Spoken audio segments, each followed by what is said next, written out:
Hello guys, this is just a small review video for the subject of digital electronics guys. Okay, so today the date is 21st September. Okay, so it's around 9:45 the time is. Okay, so previously I took around like 1 month of gap. I did not teach anything, so that's the reason why there is a huge delay in the video uploads guys. Okay, so anyway I will try to upload as much as possible. Like in this particular month only around 3 subjects will be out guys. Okay, so now this is 21st, right? So digital electronics will be out by 25th or 26th. Okay, and then followed by, after digital electronics, CO will be out, after that CN.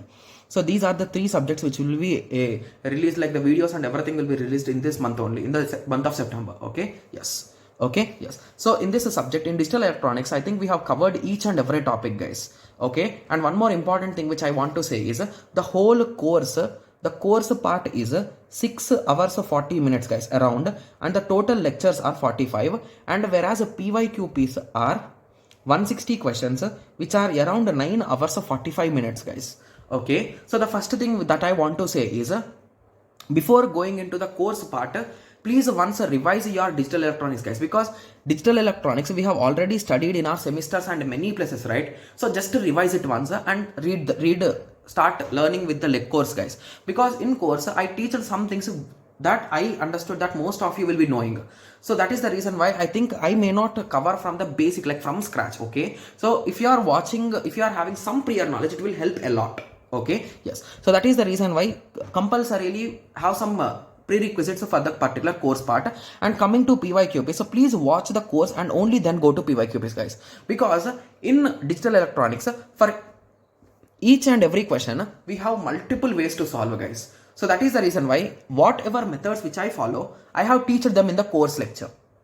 So that is the reason why if you follow the course and if you watch PYQPs, you will get more and more clear idea, because I will be explaining you clearly, right? Yes. Okay, so I hope everyone got a clear idea. And if you think that okay, we have some prerequisites, so then you are 100% ready to start the course guys. Okay, yes. Even though if you are not having prerequisites, please watch the course once or twice guys. Please watch it twice so that you will be getting more and more clear idea. Okay, yes. Every topic has been covered, and the number system, floating point representation, and all those concepts like with respect to numbers have been covered in digital electronics only. Okay, yes. So I hope everyone got a clear idea, and in 5 to 6 days the whole digital electronics course will be live guys. Okay, yes. Okay, yes. So I hope everyone is understanding and everything is okay. Yes. So I hope everyone got a clear idea. So in the next lecture we'll be starting the next subject, that is computer organization. Okay, yes. So let us meet in the next lecture. Thank you. Thanks for watching. Like, share and subscribe for more awesome videos like this. Thank you.